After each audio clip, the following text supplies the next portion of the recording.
Hey everyone, what's going on? It's Eli here from the Deep Discounts Club, and today I'm bringing you guys an unboxing and review of this SUNER Power Automatic Chicken Coop Door Opener. Right here I have the actual door opener. As you can see, it's got this orange appearance on the front, black on the back. It's got the control panel up here. There's some buttons you can use to program this thing, and it's got this LCD display. It's got the light sensor right underneath the LCD display, so you can go ahead and program this to only open during the day and it'll stay closed at night to keep your chickens safe.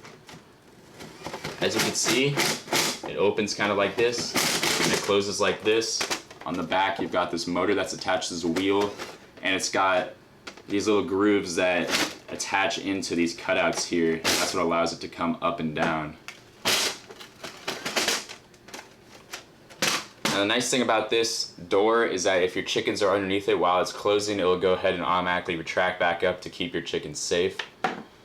This door opener uses solar power, so you can go ahead and use the included mounting bracket to face this in the direction toward the sun. You don't need to worry about plugging this thing in at all. It's not going to be using much energy anyway.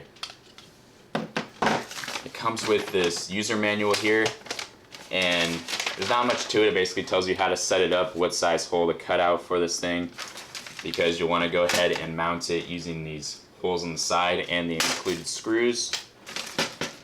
And then it'll just tell you how to program this right here using these buttons. So overall, this is very intuitive, it feels very nice, and it comes with everything you need to keep your chickens protected at night and keep them able to go outside during the day, especially when you're gone and on vacation. Thanks for watching.